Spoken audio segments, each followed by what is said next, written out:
সম্মানিত দ্বীনী মুসলিম ভাই বোন, প্রশংসা আল্লাহর জন্য। শান্তি অবতীর্ণ হোক আল্লাহর রাসূলের উপর সাল্লাল্লাহু আলাইহি ওয়াসাল্লাম।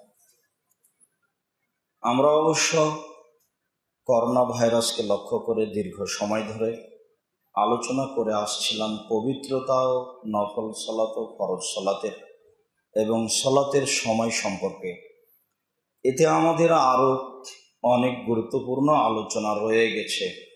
মধ্যে আমরা আজকের জন্য একটি নতুন বিষয়ে আলোচনা করতে চাচ্ছি। সময়ে আলোচনার ধারাবাহিকতা আরও থাকবে। আলোচনাটি হচ্ছে নারীদের মর্যাদা ও অধিকার। নারীদের মর্যাদা ও অধিকার সম্পর্কে এক গুরুত্বপূর্ণ সংক্ষিপ্ত তথ্যবহল বিবরণের চেষ্টা করব ইনশাআল্লাহ। সম্মানিত দ্বীনী মুসলিম ভাই বোন, আমরা এই আলোচনায় মৌলিকভাবে আলোচনা করতে চাইব পৃথিবীর কোনো জাতি, হিন্দু, ইহুদি, খ্রিস্টান, বৌদ্ধ, জৈন কোনো ধর্মই নারীদের মর্যাদা দিতে পারেনি, তাদের অধিকার দিতে পারেনি, তাদের মর্যাদা অধিকার দেওয়ার চেষ্টাও করেনি।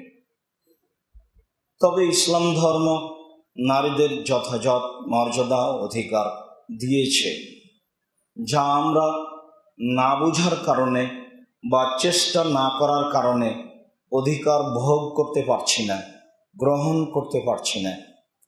ইসলামে যে মর্যাদা অধিকার দিয়েছে, সেই অধিকারের ছায়াতলে থেকে সুন্দর জীবিকা নির্বাহ করব, এরকম কোনো প্রচেষ্টা করতে পারি না। তা একটা নীতি, যার কারণে অবশ্যই নীতি না হলে মানুষ তা সহজেই ভোগ করতে পারত। যখনই মানুষের উপরে নীতি চেপে যায়, তখন মানুষ তার বহন করতে চায় না। যদি আপনাকে বলা হয় প্রত্যেক দিন বিকাল 2টার সময়তে খেতে হবে, আপনার খাওয়া কাজটা প্রত্যেক দিন 2টার সময় খেতে হবে, যখনই আপনাকে 2টাই বলা হবে, তখন এটা আপনি টিকিয়ে রাখতে পারবেন না। তখন পরিস্থিতি আপনাকে আগে নিয়ে যাবে, না হয় পরে নিয়ে যাবে, 2 মিনিট, 4 মিনিট, 10 মিনিট আগে নিয়ে যাবে। অথচ আপনার খাওয়ার ব্যাপার আপনি নিজেই না হয় পরিবারের সাথে একবার বাস্তবায়ন করে দেখার চেষ্টা করুন যে আমি প্রতিদিন দুপুরে 2টার সময় খাবো। কয়দিন টিকতে পারেন? রাসূল সাল্লাল্লাহু আলাইহি সাল্লাম বলেছেন, সূরা ইখলাস পড়লে একবার কোরআন মাজিদ পড়ার সমান নেকি হবে। বহু মানুষ জানে, বলেন তো এই নীতির উপরে কয়জন টিকে থাকে? নীতির উপরে টিকে থাকা খুব কঠিন। ইহুদি, খ্রিস্টান, হিন্দু, বৌদ্ধ তারা নীতিকে উপেক্ষা করতে চেয়েছে, তারা আল্লাহর দেওয়া মর্যাদা অধিকার ভোগ করতে চায়নি। আল্লাহ তাআলা যে মর্যাদা অধিকার দিয়েছেন নারীকে, মানুষ না বুঝে তার অবমাননা করেছে, যার ফলশ্রুতি অনেক কিছু আমরা দেখতে পাচ্ছি, পেয়েছি, আরও ভবিষ্যতে পাবো বলে ধারণা করা যায়। সম্মানিত দ্বীনী ভাই বোন, আমরা প্রারম্ভের আলোচনায় পেশ করব জাহেলিয়াতের যুগে নারীর অবস্থা, বর্বরতা ও অজ্ঞতার যুগে নারীর অবস্থা। এ ব্যাপারে আল্লাহ তাআলা নিজেই উল্লেখ করেন যে তাদের অবস্থা কি ছিল। আল্লাহ তাআলা বলেন, ওয়াইযা বুশশিরা আহাদুহুম বিল উনসা যাল্লা ওয়াজহুহু মুসওয়াদ্দান ওয়া হুয়া কাযীম ইয়াতাওয়ারা মিনাল কওমি মিন সুই মা বুশশিরা বিহি আয়ামসুকুহু আলা হুনিন আম ইয়াদুসসুহু ফিত তুরাব। জাহেলিয়াতের যুগে, বন্যতার যুগে, বর্বরতার যুগে যখন কোনো পিতাকে বলা হতো যে আপনার মেয়ে সন্তান জন্ম নিয়েছে, তখন তার মুখখান কালো হয়ে যেত, যেন বিষপান করেছে। বিষপান করলে যেমন মুখের আকার আকৃতি পরিবর্তন হয়ে যায়, মেয়ে জন্মের সংবাদ শুনেই বাপের মুখের আকৃতি পরিবর্তন হয়ে যেত। এ কথা আল্লাহ বলেন। আল্লাহ বলেন, সে চিন্তা ইয়াতাওয়ারা মিনাল কওমি মিন সুই মা বুশশিরা বিহি, সে জনসমাজ থেকে লুকিয়ে থাকতো, জনসমাজে দোকানপাটে যেত না, যেখানে মানুষ আছে সেখানে যেত না, এই ভয়ে যে তার মেয়ে হয়েছে, এই সংবাদ তার কাছে আছে, মানুষের নিন্দা করবে। যা এখন আপনারা দেখতে পান, যদি কারো মেয়ে জন্ম নেয় তাহলে সে লজ্জাবোধ মনে করে। দাদির সাথে দেখা হলে দাদি বলে, মেয়ে হয়েছে কি করবি, একটা গরু কিন, তার নামে লালন পালন করতে হবে, বা তাকে বিবাহ দিতে হবে, ডিপিএস খোল। এক একজনের এক এক কথা, তারই নাম জাহেলিয়াত। যে জাহেলিয়াত আবার ফিরে আসছে, সে চিন্তা করত কি করি, আয়ুম সেকুহ আলা হনিন আমি আদুসহু ফিত তোরা, অপমান অবস্থায় মেয়ে রেখে দিব না মাটিতে পুঁতে দিব। যদি রেখে দিই অপমান সুনিশ্চিত, যদি মাটিতে পুঁতে দিই তাহলে বালাই চলে গেল। বাচ্চাকে মেয়েকে মাটিতে পুঁতে দেওয়া অত সহজ কাজ নয়। মানুষকে হত্যা করে মেরে ফেলা অনেক সহজ, ফাঁসি দিয়ে মেরে ফেলা অনেক সহজ, গুলি করে মেরে ফেলা অনেক সহজ। একটা জীবন্ত বাচ্চা গর্তের মধ্যে ফেলে দিয়ে চতুর্দিক থেকে মাটি চাপিয়ে বাচ্চাকে মেরে ফেলা হবে, এর চেয়ে দুঃখজনক, ভয়ানক, বেদনাদায়ক, কষ্টকর, কঠিন কি হতে পারে? এরপরেও বহু মানুষ এই কাজ করেছে। তার জাজল্য প্রমাণ আল্লাহ তাআলা বলেন, যার জাজল্য প্রমাণ রাসূল সাল্লাল্লাহু আলাইহি সাল্লাম বলেন। সম্মানিত দিনী ভাই বোন, এ ব্যাপারে আল্লাহ তাআলা বলেন, ওয়াইদাল মাউদাতু সুইলাত বিআইয়ি দামবিন কুতিলাত, যেদিন এই পুঁতে দেওয়া জীবিত মেয়েকে জিজ্ঞাসা করা হবে, বলো তো তোমার পিতামাতা তোমাকে কোন অপরাধে হত্যা করা হয়েছে? বাচ্চাই বা কি বলবে, আর আপনি বা বিচারের মাঠে কি বলবেন? যত বাচ্চাকে জীবিত অবস্থায় পুঁতে দেওয়া হচ্ছে, সমস্ত বাচ্চাকে বিচারের মাঠে জিজ্ঞাসা করা হবে, বলো তুমি কোন অপরাধে তোমাকে মাটিতে পুঁতে দেওয়া হয়েছে। সম্মানিত দিনী ভাই বোন, আয়াতগুলি প্রমাণ করে যে মেয়েদেরকে মাটিতে পুঁতে দেওয়া হতো জীবিত অবস্থায়। আপনি বলেন সমাজ মেয়েদের মান দিয়েছে না দেয়নি? তাদের মর্যাদা অধিকারের কথাটি তারা ভেবেছে না ভাবেনি? তাদের মর্যাদা অধিকারের কথা ভাবেনি তারা? কোনোদিন হিসাব করেনি? আল্লাহ তাআলা বলছেন, লা তাকতুলু আওলাদাকুম খাশিয়াতা ইমলাক নাহনু নারযুকুহুম, খাদ্যের ভয়ে, সুখী সংসারের আশায় তোমরা তাদের হত্যা করো না, আমি তাদের রুজি দিয়ে থাকি। আমি যাদের সৃষ্টি করতে পারি, তাদের রুজিরও ব্যবস্থা করতে পারি, আমি সব কিছু করতে পারি। তাই তার নাম ওহু আলা কুল্লি শাইইন কাদির, তিনি সর্বশক্তিমান। নিজেই কোরআন মাজিদে হাজারো জায়গাতে নিজে কাদির বলেছেন, অসংখ্য জায়গা তিনি নিজে কাদির বলেছেন। তিনি বলেছেন ফাআলুল লিমা ইউরিদ, যা ইচ্ছা তাই করতে পারেন, তার নাম ক্ষমতাধর কাদির। খাদ্যের ভয়ে সন্তান হত্যা করো না, রুজির ব্যবস্থা আমি তাদের করে থাকি, মান সম্মানের ব্যবস্থা আমি করে থাকি। বহুদিন লক্ষ্য করেই, করোনা ভাইরাসকে লক্ষ্য করে বহুদিন বলেছি, যখন জনৈক বেদুইন উত্তর দিতে পারলো না যে ছোঁয়াচে রোগ যদি একটার কারণে আরেকটা হয়ে থাকে, তাহলে বলো প্রথমটাই কিভাবে হলো? যখন নিরুত্তর হয়ে গেল পল্লীর বেদুইন অশিক্ষিত মানুষ, তখন রাসূল সাল্লাল্লাহু আলাইহি ওয়াসাল্লাম বললেন, শুনে রাখো, ইন্নাল্লাহা কাতাবা নাফসান, প্রত্যেক প্রাণীকে আল্লাহ সৃষ্টি করেছেন। সৃষ্টি করার পরে কাতাবা হায়াতাহ মাউতাহ ও রিজকাহা ও মাসায়েবাহা, আল্লাহ তার লিখে দিয়েছেন রুজি, আল্লাহ তার লিখে দিয়েছেন মরণ, আল্লাহ তার লিখে দিয়েছেন জীবন, লিখে দিয়েছেন তার বিপদ আপদ অসুখ বিসুখ।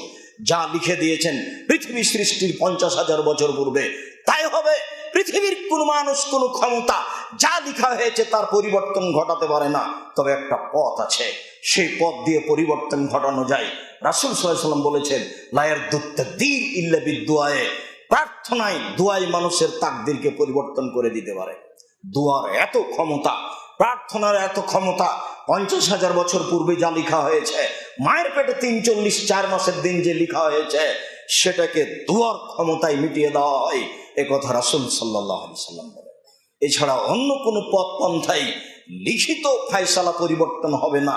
এটাই আল্লাহর ফায়সালা যে লিখিত ফায়সালা পরিবর্তন হবে না। জাহেলিয়াতের যুগে নারীদের মর্যাদা দেওয়া হতো না।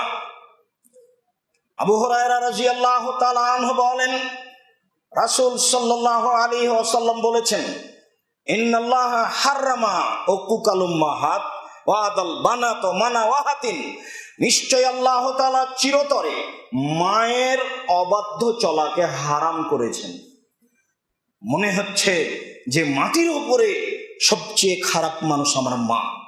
আমার মায়ের কারণেই সংসারটা ধ্বংস হয়ে গেল, আমার মায়ের কারণেই বউকে তালাক দিতে হলো, আমার মায়ের কারণেই সংসার ভালো থাকলো না। এটাই মনে হচ্ছে। ঘটনা কিছু হতেও পারে। বয়স যত হবে বেশি, তত মা ভুল বুঝবে, এই কথাই ঠিক। আর মা সাধারণত মেয়ের দিকে হয়, এ কথাও ঠিক। সব বলে সব দিকে হিসাব করে মা কিছু উল্টা চলতে পারে, এ কথাই ঠিক। কিন্তু কোনো এক মুহূর্তের জন্য মায়ের বিরুদ্ধে যাওয়া যাবে, এ কথা চিরদিনের জন্য হারাম। ইন্নাল্লাহ হারামা উকুকাল উম্মাহাত, মায়ের অবাধ্য চলা চিরদিনের জন্য হারাম। ওয়াদাল বানাত, মেয়েকে জীবিত পুঁতে দেওয়া চিরদিনের জন্য হারাম। মুহাম্মদ সাল্লাল্লাহু আলাইহি ওয়াসাল্লাম এই ঘোষণা দেন। মানাওয়াহাতিন, কৃপণ হওয়া কাজটি চিরদিনের জন্য হারাম। রাসূল সাল্লাল্লাহু আলাইহি ওয়াসাল্লাম বলতেন, আল্লাহুম্মা আউযু বিকা মিনাল বুখল, তোমার কাছে আমি কৃপণতা থেকে বাঁচতে চাই। কৃপণতা একটা ভয়াবহ, নোংরা, খারাপ বৈশিষ্ট্য। তিনটে জিনিস চিরদিনের জন্য হারাম বলা হয়েছে অত্র বুখারী মুসলিমের হাদিসে। তার এক নম্বরে বলা হয়েছে মায়ের সাথে খারাপ আচরণ চিরদিনের জন্য হারাম। 2 নম্বরে বলা হয়েছে মেয়েকে জীবিত পুঁতে দেওয়া চিরদিনের জন্য হারাম। 3 নম্বরে বলা হয়েছে কৃপণতা চিরদিনের জন্য হারাম। কৃপণতা দিয়ে মানুষ জাহান্নাম পায়, জান্নাত পায় না। ইয়াজিদ ইবনে সালামা আল জোফি বলছেন, খারাজতু আনা ওয়া আখি ইলা রাসূলিল্লাহ সাল্লাল্লাহু আলাইহি ওয়াসাল্লাম, আমি আমার ভাই 2 জন মিলে গেলাম রাসূলের কাছে। রাসূলের কাছে গিয়ে একটা কথা বললাম, আল্লাহর নবী, ইন্না উম্মানা মুলাইকা তাসিলুর রাহিমা ওয়া তাকরিজ যাইফা, আমাদের মা মুলাইকা, আমাদের মায়ের নাম মুলাইকা, আমাদের মা মুলাইকা তাসিলুর রাহিমা, সদাচরণ করে খুব, মানুষের সাথে আত্মীয়তা বজায় রাখার প্রাণপণে চেষ্টা করে, করত। অতাকরিজ যাইফা, মেহমানকে খেতে দিত, মেহমানকে খেতে দিতে খুব প্রস্তুত, সব সময় রেডি। আপনার বউয়ের কথা বহুদিন বলেছি, রাত 10টার সময় বউকে যদি বলেন মেহমান এসেছে, তাহলে নাক সিটকিনি দিয়ে বলে, হোটেল থেকে খাওয়িয়ে নিয়ে আসলে ঢং করছো। আর এই কণ্ঠ যদি আপনার মা শুনতে পায়, বয়স তার 80 বছর, বিছনা থেকে তাড়াতাড়ি উঠে এসে বলবে, মা, আব্বু থাক থাক, বৌমাকে উঠায়ও না, আমি সব রেডি করে দিচ্ছি। আজও আপনার মা পারে। যেই মা 16 জন মানুষের খাওয়া রেডি করত ঢেঁকিতে ধান ভেঙে, তখন ফ্রিজে কোনো কিছু ছিল না, সে মা এখনো পারে। সেই মায়ের মতো হতে বলেছি আপনার স্ত্রীকে। আমার মা মেহমানকে খাওয়াতে পারে খুব, আমার মা সদাচরণ করত, তাফালু কেদা কেদা, আমার মা এই করত, এই করত, এই করত। তবে ওয়াদাত বানাতাল্লাহ বানা উখতাল্লানা, আমার মা আমাদের একটা বোনকে মাটিতে পুঁতে দিয়েছে জীবিত। এইটা কি হবে? এর ভালো মন্দ আমার মায়ের জন্য হবে? আমার মা আমার এক বোনকে জীবিত মাটিতে পুঁতে দিয়েছে। তখন উত্তরে রাসূল সাল্লাল্লাহু আলাইহি ওয়াসাল্লাম বললেন, আল ওয়াইতাতুল মাউদাতু ফিন্নারে, যে পুঁতে দিল আর যাকে পুঁতে দেওয়া হলো উভয়ই জাহান্নামে। বলতে পারি যে যাকে পুঁতে দেওয়া হলো সে কেন জাহান্নামে? তার প্রথম উত্তর, এটা সামাজিক অবস্থার উপরে বলা হয়েছে, সতর্ক করার উদ্দেশ্যে। আর এটাও হতে পারে যে এইটা দিয়ে একটা অবস্থাকে পেশ করা হয়েছে, যাতে করে মানুষ এই কাজে হাত না লাগায়। সেটা যেই হোক, সেটা যাই হোক, রাসূল সাল্লাল্লাহু আলাইহি ওয়াসাল্লাম বললেন, যাকে মাটিতে পুঁতে দেওয়া হয়েছে আর যে পুঁতে দিল উভয়ই জাহান্নামে। অত্র বিবরণ প্রমাণ করে জাহেলিয়াতের যুগে মেয়েকে মাটিতে পুঁতে দেওয়া হতো, নারীদের মর্যাদা অধিকার জাহেলিয়াতের যুগে ছিল না। উমর রাদিয়াল্লাহু তাআলা আনহু বলেন, যা কায়েস ইবনে আসিম ইলা নবী সাল্লাল্লাহু আলাইহি সাল্লাম, কায়েস ইবনে আসিম এক লোক রাসূলের কাছে এসে বলছে, আল্লাহর নবী, ওয়া আত্ত সামানিয়া বানাতিন লি, আমার 8টি মেয়ে আমি নিজে হাতে মাটিতে পুঁতে দিয়েছি। আমার 8 জন মেয়েকে আমি নিজে হাতে মাটিতে পুঁতে দিয়েছি, জীবিত মেয়েকে। বিবরণগুলি প্রমাণ করে জাহেলিয়াতের যুগে মেয়েদেরকে মাটিতে পুঁতে দেওয়া হতো। সামাজিকভাবে আরো অবক্ষয়, আরো দুঃখজনক কাহিনী অনেক। তার একটি দুঃখজনক কাহিনী, এখন স্বামী মারা গেলে স্ত্রীকে শোক পালন করতে হয় 4 মাস। তবে বাপের বাড়িতে থাকতে পারে, স্বামীর বাড়িতে থাকতে পারে, সম্মান সহকারে, কোনো সমস্যা নেই। ছেলের কাছেও থাকতে পারে সম্মান সহকারে, কোনো সমস্যা নেই। 4 মাস 10 দিন নতুন পোশাক পরতে পাবে না, বিবাহ বন্ধনে আবদ্ধ হওয়ার প্রস্তাব পেশ করতে পাবে না। মূলত এটাই শোক। স্বামী মরার সাথে সাথে গয়নাগাঠি খুলে দিতে হবে, এটাই হিন্দুদের নীতি। হিন্দুদের ওপরে জুলুম অত্যাচার ছিল, যা আজও আছে। না বুঝে মুসলিম মহিলার উপরে সেই জুলুম নির্যাতন অত্যাচার চালিয়ে যাচ্ছে। স্বামী মরার সাথে সাথে নাকফুল গয়না খুলে দিতে হবে, এটা হিন্দুদের নীতি। খুলে দিতে হবে না, এটাই ইসলামী নীতি। তবে যেটা জাহেলিয়াত, সেটা হলো এই জাহেলিয়াতের যুগে স্বামী মারা গেলে তাকে 1 বছর শোক পালন করতে হতো। তাতে স্বামীর বাড়ি, বাপের বাড়ি, ভাইয়ের বাসায় থাকার সুযোগ ছিল না, ছেলের বাসায় থাকার সুযোগ ছিল না। বাড়ির পিছন দিকে দূরে একটা কুঁড়ে ঘর বানিয়ে ময়লা কাপড় পরে তাকে 1 বছর থাকতে হবে। এইভাবে মানুষ তাকে ভিন্নভাবে খাদ্য দিয়ে আসবে, ভিন্ন পাত্রে খাদ্য দিয়ে আসবে, যে খাদ্য সাধারণত ব্যবহার হয় না, তার নাম জাহেলিয়াত। সম্মানিত দিনী ভাই বোন, বুঝাচ্ছিলাম জাহেলিয়াতের যুগে নারীদের মর্যাদা দেওয়া হয়নি, বরং তাদেরকে অপমান করা হয়েছে। যে ঘটনা বলছি, এই ঘটনা বুখারী মুসলিমের হাদিস। আম গাছে জাম ধরতে পারে, ধরে না। অমাবস্যা রাতে চাঁদ উঠতে পারে, উঠে না। সুঁয়ের ছিদ্র দিয়ে লাঙ্গলের ফাল ঢুকতে পারে, ঢুকে না। সুঁয়ের ছিদ্র দিয়ে লাঙ্গলের ফাল ঢুকে যেতে পারে, আম গাছে জাম ধরে যেতে পারে, অমাবস্যা রাতে চাঁদ উঠে যেতে পারে, এইগুলো ঘটে যেতে পারে। আমি যে বললাম বুখারী মুসলিম, এর মানে হলো এই, কিয়ামত পর্যন্ত যদি সন্দেহ আছে বলে চেষ্টা করে, সরিষা ঢোকাতে পারবে না। যা বলছি তাই থাকবে। স্বামী মারা গেলে বাড়ি থেকে দূরে কুঁড়ে ঘর তৈরি করে ময়লা কাপড় পরিয়ে 1 বছর রেখে দেওয়া হতো। এরপরে পবিত্র হওয়ার পদ্ধতি আরো দুঃখজনক, ভয়ানক। আমি তার বিবরণ দিতে পারছি না, তবে দেওয়া উচিত। ভাষা খারাপ, সামাজিকভাবে বলতে কষ্ট হয়। রাসূল সাল্লাল্লাহু আলাইহি ওয়াসাল্লাম বলেছেন, তা মানুষকে বলতেই হবে, বলবো একদিন, সময়ের ব্যাপার। সম্মানিত দিনী ভাই বোন, জাহেলিয়াতের যুগে মানুষ একাধিক জন মেয়েকে বিবাহ করতে পারত। গায়লান ইবনে সালমা সাকাফি রাসূল সাল্লাল্লাহু আলাইহি সাল্লামের দরবারে এসে ইসলাম গ্রহণ করলেন। ও আসলাম না মাহু আশারা নিসওয়া, তার সাথে তার 10 জন স্ত্রী ইসলাম গ্রহণ করলো। তার মানে তার স্ত্রী ছিল 10 জন। যখন 10 জন মহিলা ইসলাম গ্রহণ করলো, তখন আল্লাহ রাসূল বললেন, আমসে কারবান ফারেক সায়রাহুন্না, শোনো, 4 জন রেখে দিয়ে বাকি ছেড়ে দাও। এটা ইসলামী বিধান, নীতি, ল। মহিলাদের মর্যাদা দিতে হবে, তাদের সম্মান আছে। পশু প্রাণীর মতো তাদের রাখা যায় না। জাহেলিয়াতের যুগে থাকতে পারে, হিন্দুদের নীতিতে থাকতে পারে, ইহুদিদের নীতিতে থাকতে পারে, খ্রিস্টানের নীতিতে থাকতে পারে, বৌদ্ধদের নীতিতে থাকতে পারে, জৈনদের নীতিতে থাকতে পারে। মুহাম্মদ সাল্লাল্লাহু আলাইহি সাল্লামের আল্লাহ দেওয়া নীতিতে থাকতে পারে না। 4 জনের বেশি রাখতে পারে না, বাকি ছেড়ে দাও। ঠিক অনুরূপী ফায়রোজ দাইলামি বলেন, তার পিতা রাসূল সাল্লাল্লাহু আলাইহি সাল্লামের কাছে এসে বলল, আল্লাহর নবী, আমার নিকটে 2 বোন আছে স্ত্রী হিসাবে। রাসূল সাল্লাল্লাহু আলাইহি সাল্লাম বললেন, ফারিক ওয়াহিদা, 2 জনের 1 জনকে ত্যাগ করো। 2 বোন একসাথে স্ত্রী হিসেবে রাখা যাবে না। এর নাম ইসলামী নীতি। পশু প্রাণীর মতো সংসার চলে না, এর নিয়ম নীতি ভিন্ন। সম্মানিত দিনী ভাই বোন, আমি আপনাকে দেখাচ্ছিলাম জাহেলিয়াতের যুগে নারীদের অবস্থা, নারীদের অবমাননা। শুধু অবমাননা নয়, কত দুঃখজনক কাহিনী, যার বাস্তবতা খুবই কঠিন। খ্রিস্টানেরা নারীদের দাম দেয়নি। খ্রিস্টানেরা মনে করত স্বামী স্ত্রীকে নিজ ইচ্ছায় বিক্রি করে দিতে পারে।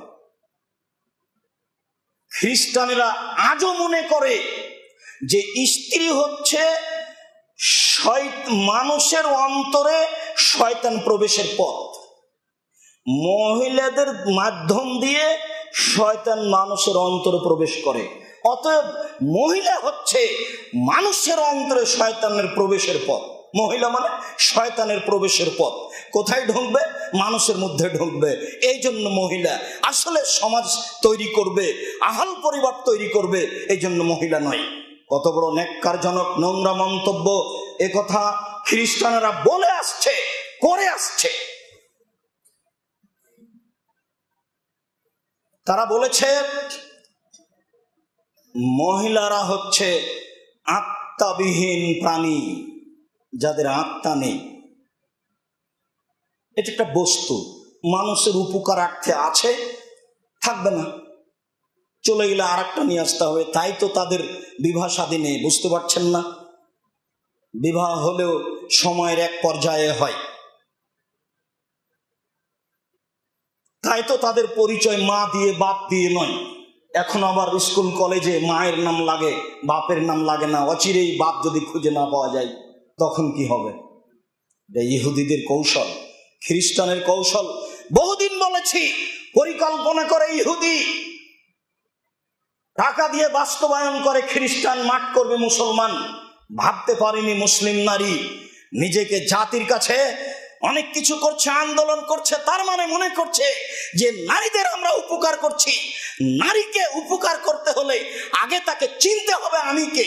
সে নিজেকেই চিনল না, দেখাচ্ছে আমি নারীর উপকার করি, মানে ভুল হিসাব।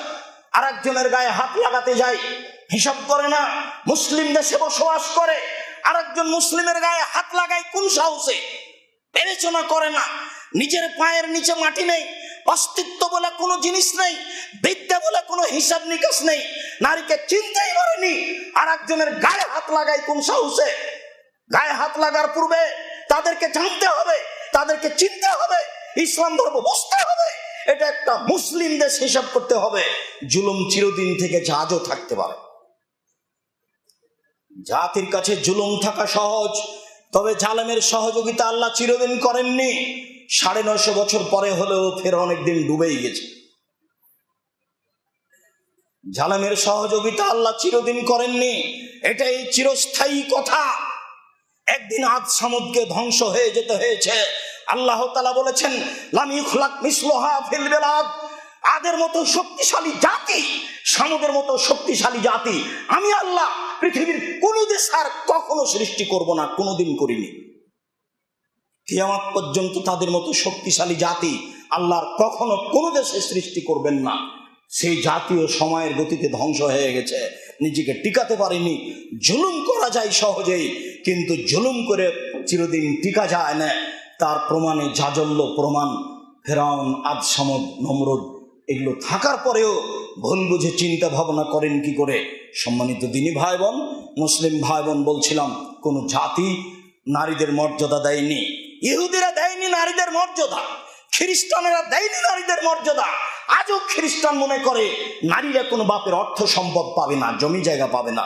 পক্ষান্তরে আল্লাহ তাআলা সূরা নেসার 11 নম্বর 12 নম্বর আয়াতে বিস্তারিত বলে দিয়েছেন আল্লাহ নারী বাপের কতটুকু পাবে, স্বামীর কতটুকু পাবে। কেউ যেন কোনোদিন হাত লাগাতে না পারে, কোরআন মাজিদে আল্লাহ উল্লেখ করে দিয়েছেন। অথচ এই জাতি শিক্ষিত জাতি বলে সমাজের কাছে প্রমাণ, যে জাতি বলেছে নারীরা বাপের সম্পদ পাবে না। মাখন একাডেমি সেই কালে 500 শতাব্দীতে গবেষণা করে বলেছে নারীদের দেহে প্রাণ আছে, তবে অধিকার নেই। চিন্তা করে বলল যে কোনো অধিকার নেই। আশ্চর্য! আল্লাহ বলছেন লাহুন্না মিসলুল্লাযী আলাইহিন্না, ওদের জন্য ওই রকমই অধিকার রয়েছে, স্বামীর জন্য যেমন অধিকার রয়েছে। নারীদের জন্য ওই রকমই অধিকার রয়েছে, পুরুষের জন্য তেমন অধিকার রয়েছে। পুরুষের জন্য যেমন অধিকার রয়েছে, নারীদের জন্য তেমনই অধিকার রয়েছে। আল্লাহ তাআলা বলেন কোরআন মাজিদ, আল্লাহ তাআলা বলেন হুন্না লিবাসুন লাকুম ওয়া আনতুম লিবাসুন লাহুন্না। তারা হচ্ছে তোমাদের পোশাক, তোমরা হচ্ছে তাদের পোশাক। তিনি একটুকু 19-20 করে বলেননি। আপনি 2 রাকাত সালাত আদায় করে যত নেকি পাবেন, আপনার স্ত্রী 2 রাকাত সালাত আদায় করে তত নেকি পাবে, বেশি পেতে পারে আপনার চেয়ে। যদি তার বিনয়ী বেশি হয় তাহলে বেশি পাবে নাকি? যদি তার মনোপ্রাণ বেশি থাকে আপনার চেয়ে, তাহলে বেশি নাকি পাবে? কি করে ইহুদি খ্রিস্টান বলতে পারে 500 শতাব্দীতে গবেষণা করে যে প্রাণহীন দেহ হচ্ছে নারী, তারপরে বলছে প্রাণ আছে তবে অধিকার নেই? অবাক কথা। অধিকার নেই মানে আল্লাহ বলেছেন তাদের অধিকার আছে, নবী বলেছেন তাদের অধিকার আছে। মুহাম্মদ সাল্লাল্লাহু আলাইহি সাল্লাম সেদিন বিদায় হজের শেষ ভাষণে, বিশাল এক লম্বা ভাষণের এক পর্যায়ে তিনি কঠোর বক্তব্যে বললেন, ইয়া আইয়ুহান নাস ফাত্তাকু ওয়াত্তাকুল্লাহ ফিন্নিসায়ে, পৃথিবীর মানুষ মহিলাদের ব্যাপারে সতর্ক থাকো। পৃথিবীর মানুষ মহিলাদের ব্যাপারে সতর্ক থাকো। পৃথিবীর মানুষ, আমি বিদায় হজের শেষ ভাষণে বলে যাচ্ছি চিরদিনের জন্য, তোমরা মহিলাদের ব্যাপারে সতর্ক থাকো। ইন্নাকুম আখাযতুমুহুন্না বিআমানিল্লাহ, তোমরা আল্লাহকে জামানত রেখে তাদেরকে নিয়ে এসেছ। 19-20 করলে আল্লাহ হলেন জিম্মেদার, তোমার একদিন অসুবিধা হবেই। তোমরা তাদেরকে আল্লাহকে জামানত রেখে বাড়িতে নিয়ে এসেছ। ওয়াস্তাহলালতুম ফুরুজাহুন্না বিকালিমাতিল্লাহ, আল্লাহর আদেশে তার লজ্জা স্থানকে বৈধ করেছ। তুমি যে স্ত্রীর সাথে দৈনন্দিন মিলনে লিপ্ত হচ্ছ, এটা আল্লাহর আদেশেই করেছ। এরপরে বলছেন ওয়ালা হুন্না আলাইকুম রিজকুহুন্না ওয়া কিসওয়াতুহুন্না বিল মারুফ, তোমাদেরকে ভালোভাবে তাদের খাদ্য দিতে হবে, তোমাদেরকে ভালোভাবে তাদের থাকার ব্যবস্থা দিতে হবে। থাকা ও খাওয়ার দায়ভার তোমাদের উপরে রয়েছে। অতএব কোন নারী নিজের উপার্জনের চিন্তা করতে পারে না। আব্দুর রাজ্জাক বিন ইউসুফ যা বলেছেন সেটাই ঠিক বলেছেন। নারীদেরকে সৃষ্টি করা হয়েছে, শেষে আবার বলবো ইনশাআল্লাহ, নারীদেরকে সৃষ্টি করা হয়েছে স্বামীর শান্তি তৃপ্তির জন্য, সমাজ প্রতিষ্ঠা করার জন্য নয়, পয়সা উপার্জন করার জন্য নয়, অফিস আদালত পরিচালনা করার জন্য নয়, দেশ পরিচালনা করার জন্য নয়।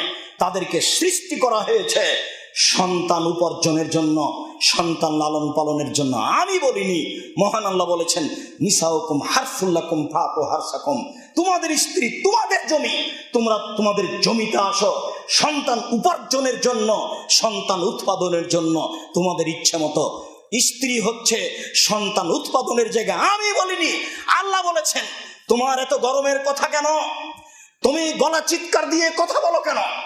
তুমি কথা বলার পূর্বে আগে নিজের বিষয়টি পরিষ্কার করে নিও।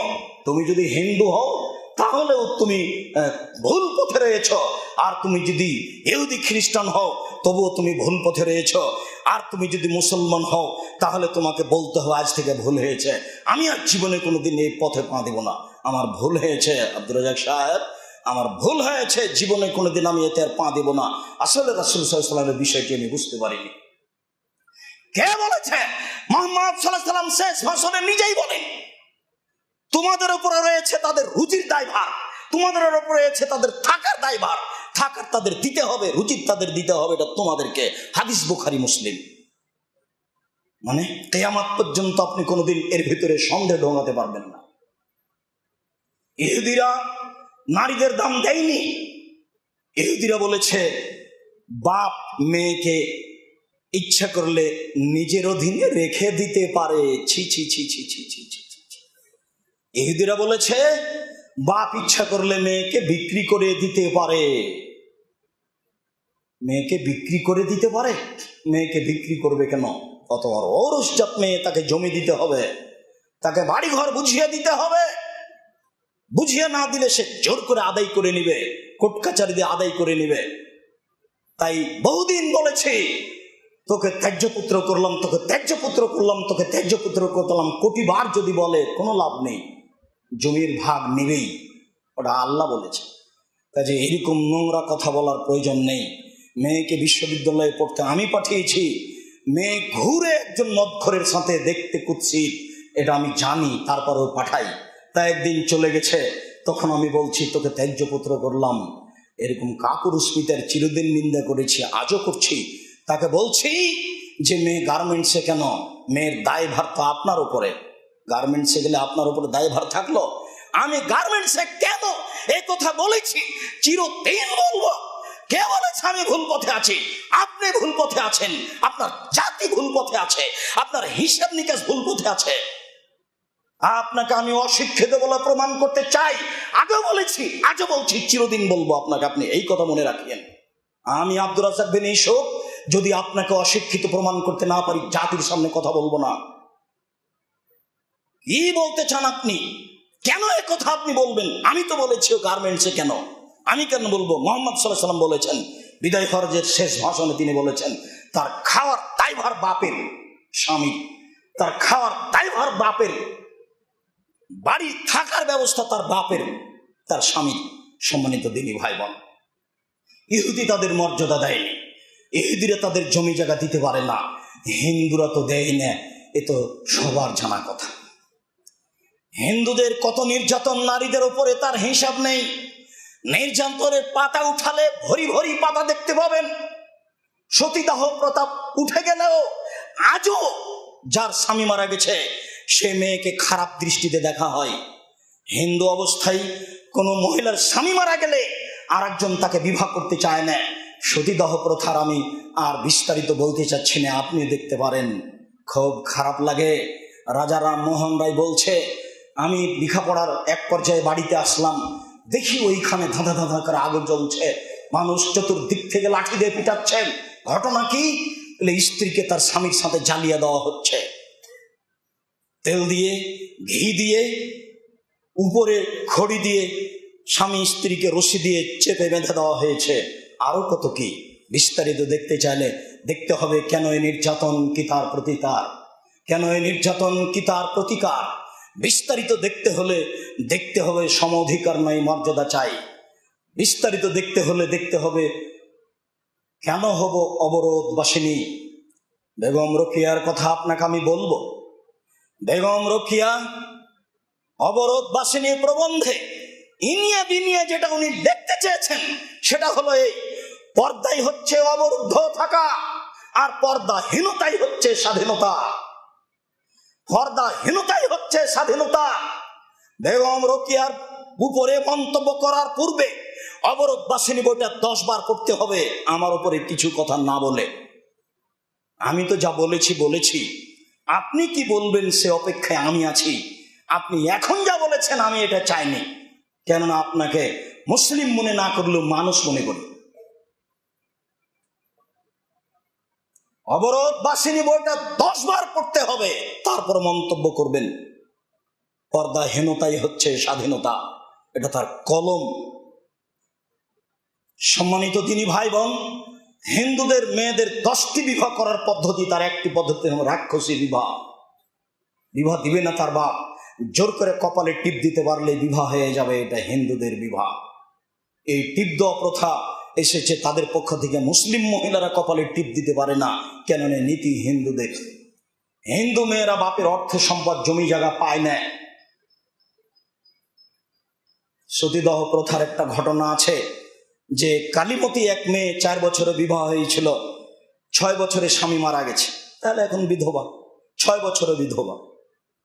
রাজা রামমোহন রায়ের চেষ্টা প্রচেষ্টায় শেষ পর্যন্ত ঈশ্বরচন্দ্র বিদ্যাসাগর এই নীতি বাতিল করে দিয়ে তার বিবাহের ব্যবস্থা করেছিলেন। তখন তার বয়স ছিল 10 বছর, যখন পরে বিবাহ হয় তখন। তারা বাপ মায়ের অর্থ সম্পদ পায় না, পাবে না, এটাই তাদের নীতি। তাদের কত নোংরা নীতি, নারীদের অপমান করার, তার কোনো হিসাব নাই। গোটা জাতিটা এরকম। আজও সতীদাহ প্রথা উঠে গেলে কি হবে?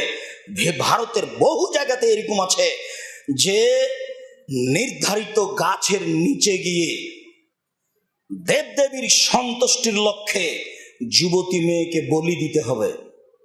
বলি দেওয়া হয়, পাঁঠা বলি দেয়, কথা আমরা শুনি। জীবিত মেয়েকে বলি দেওয়া হয়, স্বামী মারা গেছে এই জন্য। সম্মানিত দিনী ভাই বোন, জাহেলিয়াতের যুগে নারীদের দাম দেওয়া হয়নি। ইহুদি, খ্রিস্টান, হিন্দু, বৌদ্ধ, জৈন কেউ নারীদের দাম দেয়নি। ইসলাম, মুহাম্মদ সাল্লাল্লাহু আলাইহি সাল্লাম নারীদের শুধু দাম দেননি, তাদের অধিকার যথাযথভাবে আদায়ের জন্য পৃথিবীর সকল মুসলিমকে, পৃথিবীর সকল মানুষকে জোরালোভাবে আদেশ করে গেছেন তার ভাষণের শেষ অংশে। আল্লাহ, তুমি আমাদেরকে বুঝে আমল করার তৌফিক দান করো। আল্লাহুম্মা আমিন। আল্লাহুম্মা সাল্লি আলা বারাক। আলহামদুলিল্লাহ ওয়াহদা ওয়াসসালাতু ওয়াসসালামু আলা মান লা নাবিয়্যা বাদা। সম্মানিত দিনী ভাই বোন, আল্লাহ তাআলা নারীদের মর্যাদা দিলেন কিভাবে? যে নারীকে মাটিতে পুঁতে দেওয়া হতো সেই নারীর মর্যাদা কিভাবে দিলেন? আল্লাহ তাআলা বলছেন, অকরনা ফি বুয়ুতিকুন্না ওয়ালা তাবাররাজনা তাবাররুজাল জাহিলিয়াতিল উলা। হে মুসলিম মহিলা, তোমরা বাড়িতে থাকো। বন্যতার যুগে, বর্বরতার যুগে, অসভ্যতার যুগে নারীরা যেভাবে প্রদর্শনী দিয়ে চলতো সেভাবে চলো না। এটাই হচ্ছে নারীদের মান মর্যাদা রক্ষা করার 1 নম্বর পথ। পর্দাদি নারী নিজের মান মর্যাদা রক্ষা করতে পারে, এর কোনো বিকল্প পথ দেয়া হতে পারে না। খোলা মাঠে নগ্ন হয়ে থাকবে আর নারী ধর্ষণ বন্ধ হবে, এটা হতে পারে না। বিষ খাচ্ছে আর বলছে আমি আঙ্গুর খাচ্ছি। কখন কখন বিষ আঙ্গুর হয়ে গেছে, বিবেচনা বিবেক হারিয়ে গেছে। বিষ পান করে আঙ্গুর বলে, বিষ পান করে কলা বলে, এমনটা হতে পারে না। আল্লাহর বিধানকে উপেক্ষা করে কিছু করা যায় না। আল্লাহ তাআলা নারীদের বাড়িতে ঢুকে যেতে বললেন, সবসময় বাড়িতে থেকে যেতে হবে? জি না। আল্লাহ তাআলা বলছেন, ইয়া আইয়ুহান নবী কুল লিআজওয়াজিকা ওয়া বানাতিকা ওয়া নিসাইল মুমিনিনা ইউদনিনা আলাইহিন্না মিন জালাবিবিহিন্না। মুহাম্মদ সাল্লাল্লাহু আলাইহি সাল্লাম, আপনি আপনার স্ত্রীদেরকে, আপনার মেয়েদেরকে, জনগণের স্ত্রীদেরকে ঘোষণা দিয়ে দেন, তারা যখন বাড়ি থেকে বের হবে তখন তাদের চাদর মুখের উপরে ঝুলিয়ে দিয়ে বের হবে। যালিকা আদনা ইউরাফনা ফালা ইউযায়না, এটাই হচ্ছে তাকে চেনার সহজ পথ। তাকে আর কষ্ট দেওয়া হবে না, ইফটিজিং করা হবে না। ইফটিজিং শব্দটা আল্লাহ উল্লেখ করেননি, কিন্তু এর একটা আরবি সেই কালে আল্লাহ কোরআন মাজিদে উল্লেখ করে রেখেছেন। ওকে বাড়িতেই থাকতে হবে, এটাই হলো তার মর্যাদা রক্ষা করার পথ। এরপরে যদি ও বাড়ি থেকে বের হয় তাহলে মুখের কাপড় ঝুলিয়ে তাকে বের হতে হবে। কিভাবে বের হবে, চলবে কিভাবে? আল্লাহ তাআলা বলেন, অকুল্লিল মুমিনাত ইয়াগযুজনা মিন আবসারিহিন্না ওয়া ইয়াহফাজনা ফুরুজাহুন্না ওয়া লা ইউবদিনা যিনাতাহুন্না। মুহাম্মদ সাল্লাল্লাহু আলাইহি সাল্লাম, আপনি নারীদের, মুমিন মহিলাদের ঘোষণা করে দেন, তারা যখন বাড়ি থেকে বের হয়ে চলবে তখন চক্ষু নিচু করে চলবে, সংযমশীল হয়ে চলবে। মানে চক্ষু নিচু করে চলার আদেশ শুধু পুরুষের নয়, নারীদের উপরে আল্লাহ আদেশ করে রেখেছেন যে চক্ষু নিচু করে চলতে হবে। তিনি বলেন, ওয়ায়াদিরাবনা বিখুমুরিহিন্না আলা জুয়ুবিহিন্না, তাদের বুকের কাপড়টাকে বুকের উপরে পেঁচিয়ে রেখে চলবে। ওইদিকে মুখের উপরে পর্দা ফেলা আছে, এইদিকে বুকের উপরে একটা অতিরিক্ত ওড়না পেঁচানো আছে, এটা আল্লাহর আদেশ। আয়েশা রাদিয়াল্লাহু তাআলা আনহা বলেন, মহিলারা ফজরের সালাতে আসতো, এরপরে বাড়ি ফিরে যেত, মুতালাফিয়াতিন বিবুরুতিহিন্না, তখন তারা চাদর দিয়ে জড়ানো থাকতো, তাদেরকে চিনা যেত না কে কোন মহিলা। খুব সকালে সকালে ফজরের সালাত আদায় করে চলে যেত।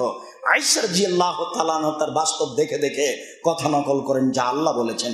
সম্মানিত দিনী ভাই বোন, উম্মু আতিয়া রাদিয়াল্লাহু তাআলা আনহা বলেন, রাসূল সাল্লাল্লাহু আলাইহি সাল্লাম বললেন মহিলাদেরকে ঈদের মাঠে যেতে হবে। তখন উম্মু আতিয়া বলছেন, আপনি যেভাবে আদেশ করলেন সবাই যাবে কিভাবে? যদি চাদর না থাকে তাহলে কিভাবে যাবে? মানে চাদর গায়ে দিয়ে যেতে হবে। তখন রাসূল সাল্লাল্লাহু আলাইহি সাল্লাম বলছেন, লেতুল বিশ্বাস সাহেবাত আমিন জিলবাবে, সে আর একজনের চাদর চেয়ে নিয়ে যাবে, তার আর একজন দিনী বোন তাকে চাদর দিবে, চাদর গায়ে দিয়ে যাবে। এরপরে আল্লাহ তাআলা বলছেন, ইল্লালে বউলাতিহিন্না, স্বামীর সামনে পর্দা করতে হবে না। আবনাইহিন্না, ছেলের সামনে পর্দা করতে হবে না। আবনাই বউলাতিহিন্না, স্বামীর বাপের শ্বশুরের সামনে পর্দা করতে হবে না। আবনাই বউলাতিহিন্না, স্বামীর আগের সন্তান ছিল, আগের স্ত্রীর, তার সামনেও পর্দা করতে হবে না। অবানি ইখওয়ানিহিন্না, ভাইয়ের ছেলের সামনে পর্দা করতে হবে না। অবানি আখাতিহিন্না, বোনের ছেলের সামনে পর্দা করতে হবে না। ও নিসাইহিন্না, পরিচিত যারা সাধারণ সংবরণশীল হয়ে চলে এইসব মহিলার সামনে পর্দা করতে হবে না। ও মালাকাত আইমানুহুন্না, যারা দাসী তাদের সামনে পর্দা করতে হবে না। আমি তাবেঈনা গায়রে উলিল ইরবাতি মিনার রিজাল, যারা অথর্ব বৃদ্ধ মানুষ, নারীদের ব্যাপারে তার চেতনা নেই, এসব পুরুষের সামনে পর্দা করতে হবে না। আবি তিফলিল্লাযিনা লা ইয়াজহারুনা আওলাতিন নিসায়ে, যারা মহিলাদের অঙ্গ প্রত্যঙ্গ সম্পর্কে বুঝে না, সেসব বাচ্চাদের সামনে পর্দা করতে হবে না। ধারাবাহিক আল্লাহ তাআলা উল্লেখ করলেন তারা কিভাবে চলবে। সম্মানিত দিনী ভাই বোন, তাদের কাছে কোনো নেওয়া দেওয়ার প্রয়োজন হতে পারে। আল্লাহ তাআলা বলছেন, ওয়াইজা সালতুমুহুন্না মাতান ফাসআলুহুন্না মিন ওরাই হিজাব, তোমরা যদি তাদের কাছে কিছু নিতে চাও, কথা বলতে চাও, তাহলে অন্তরাল থেকে নাও। অন্তরাল হতে চাও তাহলে এই ছেলে মেয়ে একসাথে পড়ার স্কুল কলেজ চলবে? জনাব বললেই হবে, জাতির সামনে চিৎকার দিতে পারলেই হবে, ক্ষমতা থাকলেই হবে? মনে রাখবেন, চিরদিন ক্ষমতা থাকবে না, এই কথাই ঠিক। ক্ষমতা থাকলেই ক্ষমতাকে অন্যায়ভাবে ব্যবহার করা ঠিক নয়। ক্ষমতা থাকলেই ক্ষমতাকে অন্যায়ভাবে ব্যবহার করা ঠিক নয়। আল্লাহ যেভাবে বলছেন সেভাবেই নারীদের চলতে হবে। আমরা তো প্রাণপণে চেষ্টা চালিয়ে যাচ্ছি। আপনার এদিকে প্রতিষ্ঠান জামিয়া সালাফিয়া ডাঙ্গিপাড়া পবা রাজশাহী, জামিয়া সালাফিয়া রূপগঞ্জ, নারায়ণগঞ্জ, ঢাকা, আরো যত পরিকল্পনা আছে, ছেলে মেয়ে ভিন্ন ভিন্ন জায়গায় থাকে, ভিন্ন ভিন্নভাবে রান্না বান্না হয়, ভিন্ন ভিন্নভাবে শিক্ষা দেওয়ার ব্যবস্থা হয়। আজও মানুষ চেষ্টা করলে পারবে। আমরা অসহায় অবস্থায়, নিঃস্ব অবস্থায় যদি এভাবে পারি, তাহলে যাদের অর্থ সম্পদ আছে, ক্ষমতা আছে, তারা আরো বেশি পারে। তারা 24 ঘন্টার মধ্যে সব ব্যবস্থা করতে পারে। যাদের আদেশে দেশ নড়ে, যারা সারা দেশকে উঠাতে বসাতে পারে টাকার ক্ষমতায়, তারা এরকম প্রতিষ্ঠান করতে পারে না। আমরা নিঃস্ব অসহায় মানুষ, আমাদের কোনো প্রকার ক্ষমতা নেই, একমাত্র আল্লাহর সহযোগিতা আছে। দেখেন আপনি, এদিকে প্রায় 1100-1240 জন জানুয়ারি হিসেবে 40 জন ছাত্র, 1240 জনের 705 জন মেয়ে। ওইদিকে আপনার 1100 প্রায় 3000 ছেলে মেয়ে পড়াশোনা করে, ভিন্ন ভিন্ন জায়গায় খায়, ভিন্ন ভিন্ন থাকে। এই অবস্থায় যদি নারী পুরুষ পারে, তাহলে কেন তারা পারে না যাদের অর্থ সম্পদের দেশ নড়ে? পারে না নয়, করে না। মুখের ভাষা ঠিকই আছে, আর একজনের ব্যাপারে যা ঠিক নয়। সম্মানিত দিনী ভাই বোন, আল্লাহ তাআলা এভাবে বহু জায়গায় বলেছেন তাদের মর্যাদা রক্ষা করতে। ফানকাহুন্না বিইজনি আহলিহিন্না ওয়া আতুহুন্না উজুরাহুন্না।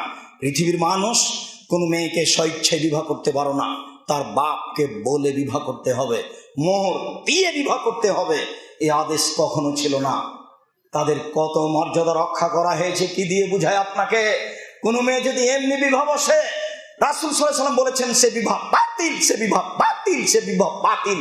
কোর্টের বিবাহ বাতিল, কোর্টের বিবাহ বাতিল, কোর্টের বিবাহ বাতিল। সারা পৃথিবীর মহিলা যদি বাপকে বাদ দিয়ে কোর্টে বিবাহ বসে, সারা পৃথিবীর মহিলার বিবাহ বাতিল। এ কথা মুহাম্মদ সাল্লাল্লাহু আলাইহি ওয়াসাল্লাম আজ থেকে নিয়ে 1450 বছর পূর্বে বলে গেছেন। তিনি যা বলেছেন আমি সেটা আপনাকে অনুবাদ করে শোনাচ্ছি।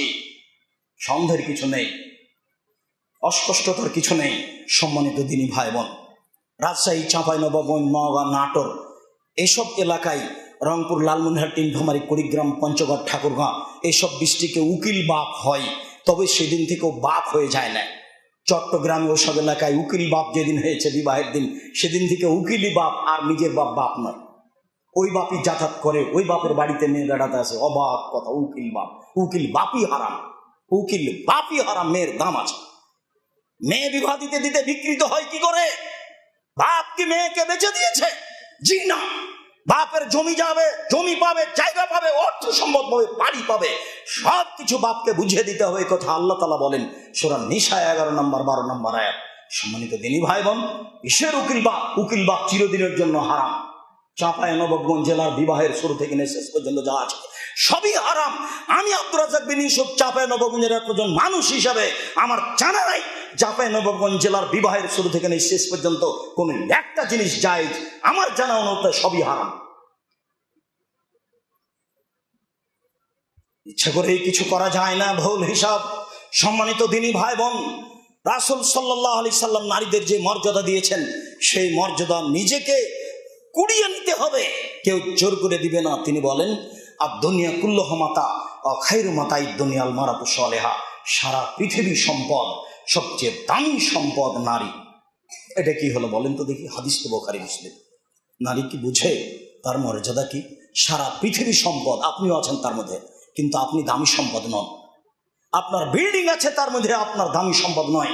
আপনার ব্যাংক ব্যালেন্স, টাকা পয়সা আছে, সবকিছু আছে আপনার, সেখানে কিন্তু সেই জিনিস দামি সম্পদ নয়। আমি বলিনি, এ কথা মুহাম্মদ সাল্লাল্লাহু আলাইহি সাল্লাম বলেন আদ-দুনিয়া কুল্লুহা মাতা ওয়া খায়রু মাতাইদ দুনিয়াল মারাতু সালেহা। সারা পৃথিবীর সম্পদ, সবচেয়ে দামি উত্তম সম্পদ হচ্ছে ভালো স্ত্রী।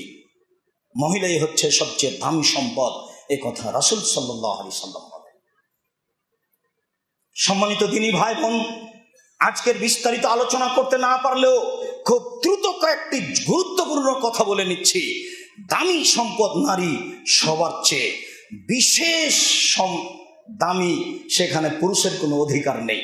দেখবেন সেখানে পুরুষের কোনো ক্ষমতা নেই, সেখানে পার্সোনাল মর্যাদা তাদের। এটা কিভাবে বলেন তো? সেটা আনাস রাদিয়াল্লাহু তাআলা আনহু বলেন রাসূল সাল্লাল্লাহু আলাইহি সাল্লাম বলেছেন ইন্নাল মারাতা ইয়া সাল্লাত খামসাহা।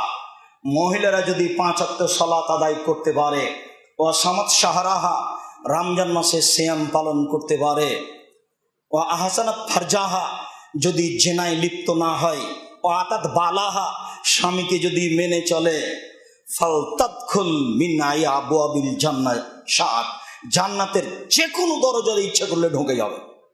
সারা পৃথিবী খুঁজলে আপনার জন্য এই সুযোগ নেই। নারীদের মর্যাদা অধিকার, নারীদের মর্যাদা অধিকার একটু পড়ে দেখতে হয়। কিছুই যদি না পান, এদেশে একটা উপদেশ বই পাওয়া যায়, যাওয়ার সময় একটু দেখিয়েন। কত কষ্ট করে লেখলাম, আপনার একটু পড়ার সময় হয় না, 2টা টাকা খরচ করার সময় হয় না, অথচ আমরা এর পিছনে দিন রাত শ্রম দিচ্ছি। দিন রাত এই যে বের হওয়ার সময় দেখবেন গবেষণাগার মানে কি, তারা এই নিয়ে গেছে, কত তাদের পিছনে অর্থ সম্পদ ব্যয় হচ্ছে, হিসাব নাই। আর আপনি একটু ক্রয় করে পড়তে পারেন না? নারীদের মর্যাদা অধিকার দেখলে একটু বাংলা বই, উপদেশ বইটা পড়লে অনেক বোঝা যাবে। এইটাও একটা বিবরণ যে যে কোনো দরজাতে ঢুকে যাবে, এই সুযোগ আপনার নেই। আপনি ইচ্ছা করলে এই সুযোগ বের করতে পারবেন না, কোনো দিন হবে না। আব্দুর রাজ্জাক সাহেব, থামেন। একদিন বক্তব্যে আপনি বলছিলেন যে মানুষ যদি অজু শেষে বলে আশহাদু আল্লা ইলাহা ইল্লাল্লাহ আশহাদু আন্না মুহাম্মাদুর রাসূলুল্লাহ, তাহলে জান্নাতের সব দরজা খোলা। ওহো, সেটা তো সবার জন্য, সেটা তো আপনিও যা, আপনার স্ত্রীও তাই। আপনার জন্য পার্সোনাল সেটা কোনটা? দেখেন আরেকটা তাদের জন্য পার্সোনাল, দেখেন সিরিয়াল বলছেন আল্লাহ নবী,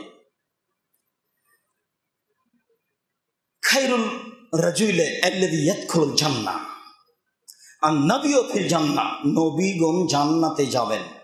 ও সিদ্দিকও ফিল জান্নাহ, সত্যবাদীরা জান্নাতে যাবে। ও শহীদও ফিল জান্নাহ, শহীদেরা জান্নাতে যাবে। অল মাউলুদও ফিল জান্নাহ, ছোট শিশু যারা মারা গেল তারা জান্নাতে যাবে। ও ইয়াজুরু রাজুল আখাহু, যে তার ভাইকে স্বার্থহীন অবস্থায় দেখতে গেল সেও জান্নাতে যাবে। মিন নিসাই মিন আহলিল জান্নাহ, মহিলারাও জান্নাতে যাবে। সিরিয়াল। এইবার দেখেন একটু তার গুণ বলা হয়েছে, বলছেন আল ওয়াদুদ আল ওলুদ আল আউদেলা জাওজেহা, ওই সব মহিলারা জান্নাতে যাবে পার্সোনাল মর্যাদা অধিকার নিয়ে, যারা স্বামীর সাথে গভীরভাবে প্রেম বিনিময়ে অনুরাগী, যারা বেশি বেশি সন্তান দিতে পারে, যারা স্বামীর সাথে গভীরভাবে বারংবার প্রেম বিনিময়ে অনুরাগী। এ কথা আবার বললেন। এরপরে বলছেন স্বামী যদি কোনো সময় সন্তুষ্ট হয়, স্বামীর হাতে হাত রেখে বলে যতক্ষণ পর্যন্ত আপনি সন্তুষ্ট না হবেন ততক্ষণ পর্যন্ত আমি দাঁত দিয়ে কোনো কিছুর স্বাদ অনুভব করব না, এই নারী হচ্ছে জান্নাতি নারী। এখানে আপনার কোনো সুযোগ নেই। আপনার যেটা সুযোগ সিরিয়াল, ওখানে সবাই ছিল। নবী তো হলো ভিন্ন, শহীদ তো আপনিও হতে পারেন, সেও হতে পারে, সিদ্দিক তো আপনিও হতে পারেন, সেও হতে পারে, নবী তো আমিও হতে পারি না, আপনিও হতে পারেন না, সেও হতে পারে না। কিন্তু মহিলাদের পার্সোনাল ভাবে জান্নাতের সুযোগ আছে, সেটা আপনার নেই। কি দিয়ে বুঝায় আপনাকে নেই? নারীদের ভিন্ন মর্যাদা কেউ বুঝলো না, তাদের মান মর্যাদা। যারা চিল্লাচিল্লি করছে তারা জীবনে এক লাইন পড়েনি যে নারীদের মর্যাদা কি। এইভাবে নারীদের মর্যাদা রক্ষা করা যায়? জি না, খোলা মাঠে দিন কাটিয়ে নারীদের মর্যাদা রক্ষা করা যায় না। যা আল্লাহর আদেশের অমান্য করা হয়, যাতে নবীর আদেশের অমান্য করা হয়। সম্মানিত দিনী ভাই বোন, এবার আপনাকে একটু দেখাই নারী পুরুষ যারা মহিলাদের লালন পালন করে তাদের মান মর্যাদা ভিন্ন। অবাক হতে হবে আপনাকে। রাসূল সাল্লাল্লাহু আলাইহি সাল্লাম বলছেন, মান আলা জারিয়াতাইনে হাতা তাবলগা, কোন লোক যদি 2জন মেয়ের লালন পালন করে বড় হওয়া পর্যন্ত, তো ফা হুয়া ওয়া আনা ফিল জান্নাতে ওয়া আশারা বিসাবাবা লস্তা জাম্মা আসাবিয়াহ ও ফিরায়াতিন জাম্মা আসাবিয়াহ। বললে শোনো, 2জন মেয়েকে যে লালন পালন করবে সে আর আমি জান্নাতে এভাবে থাকবো। সম্মানিত দিনী ভাই বোন, কনিষ্ঠ আঙ্গুল না মধ্যমা আঙ্গুল এবং তর্জনী আঙ্গুল দুটাকে জমা করে দেখালেন যে সে আর জান্নাত আমি একসাথে থাকবো, যে মেয়ের লালন পালন করবে। এরপরে আবার দেখুন রাসূল সাল্লাল্লাহু আলাইহি সাল্লাম বলছেন, যে এতিমের লালন পালন করে সে আর আমি জান্নাতে একসাথে থাকবো। তারপরে আঙ্গুল দুইটি, ওই দুটি ইশারা করে দেখালেন, সুমা ফাররাকা বাইনাহুমা, একটু ফাঁকা রাখলেন, ফাররাজা বাইনাহুমা, যে এতিমকে লালন পালন করে সেও জান্নাতে যাবে, আমিও যাব। তবে এরকম বুঝতে পারেন না মনে হয়। একটু ফাঁক আছে, তার মানে আমার সাথে থাকতে পাবে না। এতিমকে লালন পালন করেছে, বিশাল কিছু করেছে, জান্নাতে যাবে, কিন্তু আমার সাথে থাকতে পাবে না, একটু দূরে থাকবে। আর যার 2টা মেয়ের লালন পালন করেছে, ও আর আমি জান্নাতে একসাথে থাকবো, লাগালাগি। গন্ডার 10টা ছেলেকে যদি মাস্টার ডিগ্রি পাস করার লন্ডন থেকে ফিরে নিয়ে আসেন, 1 পয়সা লাভ নাই। আব্দুর রাজ্জাক সাহেব, আপনি বলেছেন ছেলে যদি ভালো হয় তো বাপের জন্য দোয়া করবে, মেয়ে যদি ভালো হয় তো বাপের জন্য দোয়া করবে, একটাই কথা। ছেলে মেয়ে দুটা একটাই, কিন্তু এর পিছনে কোটি টাকা খরচ করে ভিন্ন সুবিধা ভোগ করবেন, এই কথা মোহাম্মদ সাল্লাল্লাহু আলাইহি ওয়াসাল্লাম বলেননি। আয়েশা রাদিয়াল্লাহু তাআলা আনহা বলেন, একদিন আয়েশা আমাকে বলছে, আল্লাহর নবী, একজন মহিলা এসে খেতে চাইলো, বাড়ির তলিয়ে দেখলাম কিছু নেই, মাত্র একটা খেজুর। আমি মহিলার হাতে দিলাম, মহিলা খেজুরটা 2 টুকরা করে 2 বাচ্চাকে দিল, বাচ্চা 2টি খেয়ে নিল, মহিলা কিছু খেলো না, চলে গেল। আল্লাহর নবী বলেন, আয়েশা শোনো, যারা মেয়েদের লালন পালন করে তাদের অবস্থা শোনো, মেয়ে মধ্যে অন্তরাল হয়ে যাবে বাপ এবং জাহান্নামের। একদিকে থাকবে জাহান্নাম আর একদিকে থাকবে বাপ, আর মধ্যে থাকবে মেয়ে। হাদিস বুখারী মুসলিম। তার মানে মেয়ের লালন পালন করে বাপ জাহান্নামে চলে যাবে, এটা হতে পারে না। মেয়ের লালন পালন করে বাপ জান্নাতে যাবে, এই কথাই ঠিক। সম্মানিত দিনী ভাই বোন, একটু শেষ অংশে এসে বলি, বক্তব্যের বহু জায়গায় আছে, প্রায় 30 বছর যাবৎ বক্তব্য দিয়ে আসছি। এদেশের মাটিতে সবচেয়ে কঠোর ও কঠিন ভাবে, শক্তিশালী ভাষায় এবং কঠোর ভাবে আমি নারী ও মর্যাদার অধিকারের কথা আলোচনা করেছি। এত শক্তভাবে নারীর মর্যাদা অধিকারের কথা আর কেউ বলেছে তা আমার জানা নাই। আমার বক্তব্যের ফলাফল জানা আছে। 2006 সালে রংপুর সঠিবাড়ি কলেজ মাঠে বক্তব্যের ফলাফল ছিল। ওই সময়ে সঠিবাড়ি কলেজের প্রায় মেয়ে পোশাক পরিবর্তন করেছিল, শালীন পোশাক পরিধান করেছিল। 1992 সালের এই তাহেরপুর সাধনপুর হাই স্কুল মাঠে আমি নারী ও মর্যাদার অধিকার আলোচনা করেছিলাম। তাতে তাহেরপুর সাধনপুর স্কুলের প্রায় মেয়ে পোশাক পরিবর্তন করেছিল, কালকেও খবর নিতে পারেন। 1996 সালে আমি বগুড়া মাঝিরা হাই স্কুল মাঠে বক্তব্য দিয়েছিলাম। সেই বক্তব্যের পরিণতিতে সারা স্কুলের মেয়ে প্রায় পোশাক পরিবর্তন করেছিল, শালীন পোশাক পরেছিল। আমি আজও দাবিদার, সারা পৃথিবীর বাঙালিকে যদি তদন্ত করা হয়, তাহলে বাঙালি মহিলারা আমার কথাকে মূল্যায়ন করে হাজারো লক্ষ কোটি মেয়ে শালীন পোশাক পরে আল্লাহকে চেনার জন্য জীবন বাজি রেখে চেষ্টা করছে বলে আমার অবগতি, আপনার অবগতি। আপনি তার চাঞ্চল্য প্রমাণ, এবং যারা এসব কথা বলছে আমাকে লক্ষ্য করে, আরো 5 জনকে লক্ষ্য করে, ও নিজেও সাক্ষী, তার মা বা তার চাচি বা তার খালা বা তার ফুফু, তার বোন এই বক্তব্য আব্দুর রাজ্জাক বিন ইউসুফের বক্তব্য লক্ষ্য করে শালীন পোশাক করছে বলে আমার অবগতি। আপনি তদন্ত করে দেখুন, আমার একাধিক দিনের তদন্ত আছে। অতএব আমাদের বক্তব্য নারীদেরকে ধর্ষণের ব্যাপারে উস্কাচ্ছে, এর চেয়ে ন্যাক্কারজনক, নোংরা, জঘন্য, বর্বর, অসভ্য মন্তব্য কি হতে পারে? এদেশ মুসলিম দেশ, এদেশের ঘর জামাই আমরা নই। এদেশে ট্যাক্স দিয়ে বসবাস করি, এদেশে কর দিয়ে বসবাস করি, এদেশে পানির বিল দিয়ে থাকি, এদেশে কারেন্টের বিল দিয়ে থাকি, এদেশে জন্মগ্রহণ করে বসবাস করছি। এদেশে চুরি করে এসে বসবাস করিনি, এদেশে ঘর জামাই হয়ে বসবাস করিনি। অতএব মন্তব্য করলে বিবেচনা করতে হবে পৃথিবীর সকল দিনী ভাই বোন, সকল মুসলিমকে এই কথা বলা হচ্ছে যে কখনো যেন এরকম কত মন্তব্য না করা হয়। দিনের আলোচনা কোনোদিন মানুষকে ধর্ষণের দিকে উস্কে দিতে পারে না, এটা অসম্ভব। আমি আব্দুর রাজ্জাক বিন ইউসুফ লক্ষ কোটি পরিবারের সাথে সম্পৃক্ত, জড়িত আছি, যারা বক্তব্যের কারণে শালীন পোশাক পরেছে। তুমি বলো, তোমার ভাই বলবে, তোমার বোন বলবে, নারীবাদের কোন মহিলা বলবে যে আমার বক্তব্য মহিলা শালীন পোশাক পরেছে? আমার চেষ্টা চেতনায় মহিলা শালীন পোশাক পরেছে, এ কথা বলতে হবে, নইলে এই কথা থেকে ফিরে আসতে হবে। সম্মানিত দিনী ভাই বোন, আমি বক্তব্যে বলেছি নারীকে স্বামীর শান্তি তৃপ্তির জন্য সৃষ্টি করা হয়েছে, কথা আমি বলিনি, আল্লাহ বলেছেন। এ কথা আমি বলিনি, এ কথা আল্লাহ বলেছেন। এ কথা আমি বলিনি, এ কথা আল্লাহ বলেছেন। অমিন আয়াতিহান খালাকালাকুম মিন আজওয়াজিকুম, অমিন আয়াতিহি আন খালাকালাকুম মিন আনফুসিকুম আজওয়াজান লিতাসকুনু ইলাইহা। পৃথিবীর মানুষ, আমি তোমাদের মধ্য থেকে তোমাদের স্ত্রীকে সৃষ্টি করেছি যাতে করে তোমরা শান্তি তৃপ্তি পাও। শান্তির বস্তু স্ত্রী, এ কথা আল্লাহ বলেছেন। তৃপ্তির বস্তু আল্লাহ, এ কথা আল্লাহ বলেছেন, আমি বলিনি। আমি বক্তব্য বলেছি মহিলাদেরকে স্বামীর শান্তি তৃপ্তির জন্যই সৃষ্টি করা হয়েছে। আমি বক্তব্য বলেছি মহিলাদেরকে সন্তান প্রসবের জন্যই, বাচ্চা প্রসবের জন্যই সৃষ্টি করা হয়েছে, এই কথা আমি বলিনি। মহান আল্লাহ বলেছেন নিসাউকুম হারসুল লাকুম ফাতু হারসাকুম, তোমরা তোমাদের স্ত্রীদের নিকটে আসো, তোমাদের জমিতে আসো শস্য উপার্জনের জন্য, সন্তান উৎপাদনের জন্য, তোমাদের ইচ্ছা মতো আসো, এই কথা আমি বলিনি। আল্লাহ বলেছেন স্ত্রী হচ্ছে সন্তান উপার্জনের মাধ্যম, সন্তান উৎপাদনের মাধ্যম। অতএব বক্তব্যের কোনো অংশের উপরে কিছু কথা বললে আগে তদন্ত করতে হবে আমরা এদেশে এখনো বেঁচে আছি, আমাদের সাথে কথা বলেই কিছু বলতে হবে। পৃথিবীর সকল দিনী ভাই ও বোনকে আমরা অনুরোধ জানিয়ে বলছি, মানুষকে মানুষের উপরে ক্ষিপ্ত করে না, ক্ষিপ্ত না করে নিজে বিবেচনা করে জাতির উপকারের জন্য কিছু বলি, তাহলে জাতির উপকার হবে, আপনারও উপকার হবে। পৃথিবীর সকল দিনী ভাই বোনকে, বিশেষভাবে মুসলিম নারী পুরুষকে অনুরোধ জানাচ্ছি, রাসূল সাল্লাল্লাহু আলাইহি সাল্লাম যেসব কথা বলেছেন সেগুলিকে মূল্যায়ন করার জন্য আবারও অনুরোধ জানাচ্ছি। নিজেকে, মুসলিম পরিবারকে, মহিলাদেরকে, নারী জাতিকে বাঁচাতে গিয়ে, তাদের সম্মান রক্ষা করতে গিয়ে আল্লাহ এবং আল্লাহ রাসূল যা বলেছেন তাই বাস্তবায়ন করার চেষ্টা করতে হবে, তাহলে সেটা সম্ভব। বিকল্প কোনো পদ্ধতিতে সম্ভব নয়।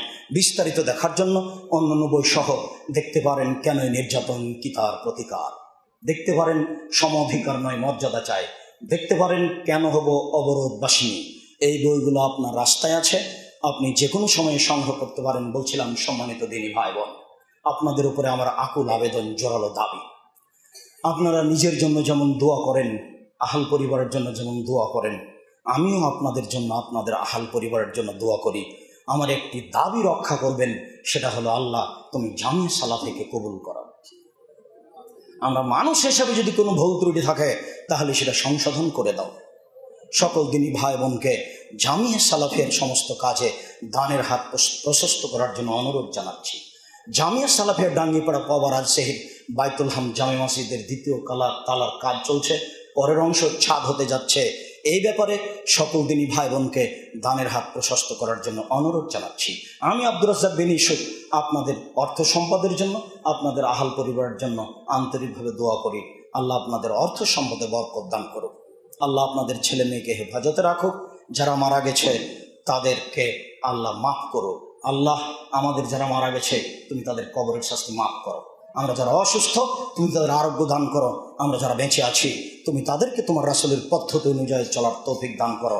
এই দাবি, এই দাওয়া, এই দোয়া তোমার দরবারে রেখে আজকের জুমার খুতবা এখানেই শেষ করলাম। সাল্লাল্লাহু আলাইহি ওয়াসাল্লাম।